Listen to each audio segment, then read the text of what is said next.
السلام علیکم دوستو، آج ہم آپ کو ایک عجیب و غریب ایک گھوڑے کے بارے میں بتانے والے ہیں، جس کے بارے میں جان کر آپ بھی حیران رہ جاؤ گے، اور ساتھ ہی ساتھ ہم آپ کو پروں والے گھوڑے یا اڑنے والے گھوڑے کے بارے میں بتائیں گے۔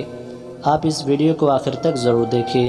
اگر آپ نے اس ویڈیو کو لائک نہیں کیا ہے تو ہماری آپ سے گزارش ہے کہ اس ویڈیو کو لائک ضرور کریں اور ہمارے چینل کو سبسکرائب کر کے بیل آئیکن کو بھی ضرور دبا دیں۔ تو چلیے شروع کرتے ہیں۔ دوستو، گاؤں کا رہنے والا ایک آدمی بہت ہی غریب تھا۔ وہ غریب تو تھا لیکن صبر سے اس کا بہت گہرا تعلق تھا۔ اس آدمی کے پاس ایک نسلی گھوڑا تھا جس کو دیکھنے کے لیے لوگ دور دور سے آیا کرتے تھے۔ اس نے اپنے گھر کے قریب ایک چھوٹا سا ایک استبل بنا رکھا تھا، یعنی گھوڑے کے لیے ایک استبل بنا دیا تھا۔ اس کا عشق اور کچھ نہیں، بس ایک گھوڑا ہی تھا۔ بادشاہ وقت کو پتہ چلا کہ قریب کے گاؤں میں ایک آدمی کے پاس ایک گھوڑا ہے جو کہ بہت اعلیٰ درجے کا گھوڑا ہے۔ تو بادشاہ بھی گھوڑے کا بہت شوقین تھا، یعنی اسے گھوڑے رکھنے کا بہت زیادہ شوق تھا۔ اس نے سوچا کہ اس اعلیٰ گھوڑے کو حاصل کرنا چاہیے۔ چنانچہ بادشاہ اپنے ساتھیوں کے ساتھ اس غریب آدمی کے پاس آیا اور کہنے لگا، اے فقیر، اپنے اس گھوڑے کے بدلے مانگ کیا مانگتا ہے؟ اس آدمی نے کہا، میں معذرت چاہتا ہوں، مگر یہ گھوڑا میں نے بہت شوق سے پال رکھا ہے اور شوق سے پالی ہوئی چیز کو بیچا نہیں جاتا۔ بادشاہ نے اس سے کہا کہ ہم تجھے منہ مانگی قیمت دیں گے، لیکن اس آدمی نے پھر سے معذرت کر لی۔ بادشاہ کہنے لگا، ایک مرتبہ پھر غور کر لے، ایک مرتبہ پھر سوچ لے، ہم تجھے اپنی ایک ریاست دے دیں گے، اس کے بدلے تو ہمیں یہ گھوڑا دے دے۔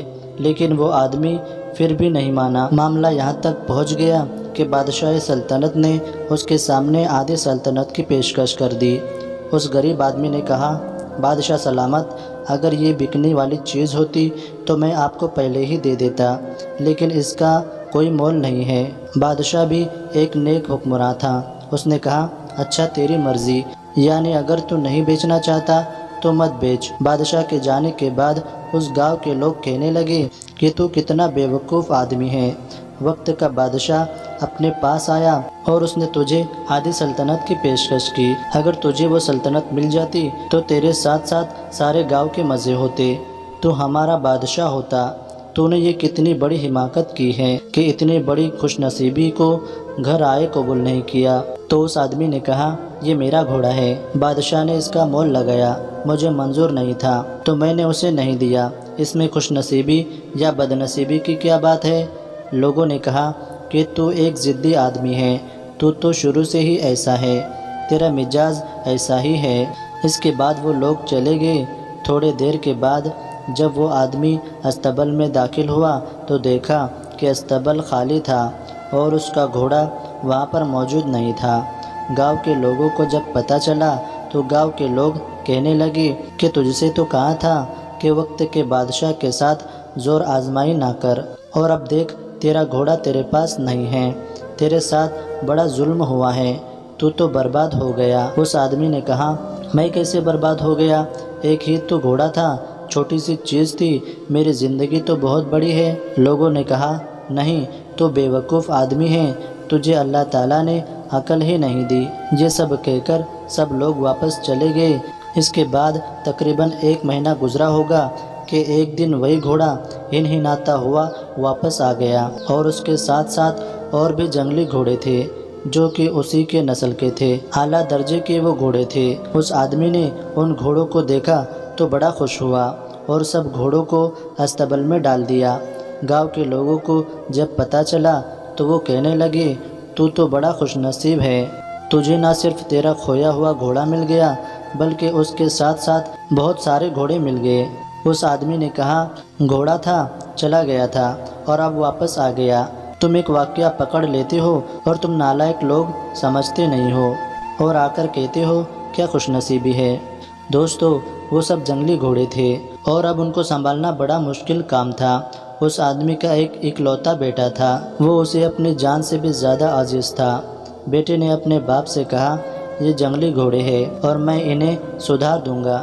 چنانچہ اس نے سب سے صحت مند گھوڑے کو پکڑا اور اس کے منہ میں لگام دے کر اس کے اوپر چڑھا اور اس گھوڑے کو چلانے کی کوشش کرنے لگا، لیکن اس کا بیٹا گھوڑے سے گر گیا اور اس کی ٹانگ کی ہڈی ٹوٹ گئی۔ اس کا باپ اسے اٹھا کر گھر لے گیا۔ گاؤں کے لوگ اس کے پاس آئے اور کہنے لگے، تیرا ایک ہی بیٹا تھا، تو مارا گیا، تباہ ہو گیا، تو برباد ہو گیا، تیرے گھر میں مصیبت نے ڈیرا ڈال دیا ہے۔ تھوڑے دنوں کے بعد بادشاہ کی جنگ شروع ہو گئی اور جنگ بڑھتی گئی، لہٰذا لوگوں کو زبردستی بھرتی کیا جانے لگا۔ بادشاہ نے اپنے آس پاس کے نوجوانوں کو پکڑ کر جنگ میں بھرتی کر لیا۔ اس کے بیٹے کی ٹانگ ٹوٹی ہوئی تھی اور وہ کسی کام کا نہیں تھا، لہٰذا بادشاہ کے لوگ اسے چھوڑ کر چلے گئے۔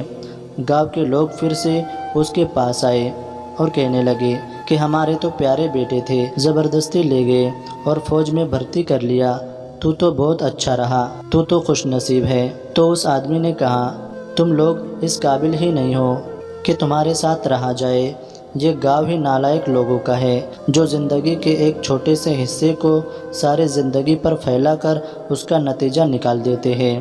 میں معافی چاہتا ہوں، میں تمہارے درمیان نہیں رہوں گا اور میری اور تمہاری جدائی ہے۔ چنانچہ وہ اپنے بیٹے اور اپنے گھوڑوں کو لے کر کسی دوسرے گاؤں چلا گیا۔ دوستو، اب اگر بات کی جائے پروں والے گھوڑے کی یا پھر اڑنے والے گھوڑے کی، تو اس کے بارے میں بھی بات کر لیتے ہیں۔ کچھ وقت سے سوشل میڈیا پر پروں والے گھوڑے کی بات چل رہی ہے اور یہ کہا جا رہا ہے کہ فلاں جگہ پر پروں والا گھوڑا دیکھا گیا ہے یا پھر اڑنے والا گھوڑا دیکھا گیا۔ تو ہم آپ کو بتا دیں کہ ایسا کچھ نہیں ہے، کہیں بھی آج کے دور میں ایسا اڑنے والا گھوڑا نہیں دیکھا گیا ہے۔ یہ سب ایڈٹ کیے ہوئے فوٹو ہوتے ہیں، آپ ان پر زیادہ دھیان نہ دیا کریں۔ ہاں، یہ ضرور سنا ہے کہ آخرت کے اعتبار سے ایسے گھوڑے کے بارے میں سننے میں آیا ہے۔ انشاءاللہ ہم اس ٹاپک پر سرچ کر کے آپ کی خدمت میں اس گھوڑے کی ویڈیوز بھی پیش کریں گے۔ تو دوستو، یہ ویڈیو آپ کو کیسی لگی کمنٹ باکس میں ضرور بتائیے اور زیادہ سے زیادہ اس ویڈیو کو شیئر کریں۔ انشاءاللہ ملتے ہیں ایسی ایک کامیاب ویڈیو کے ساتھ، تب تک کے لیے اجازت چاہتا ہوں۔ السلام علیکم، اللہ حافظ۔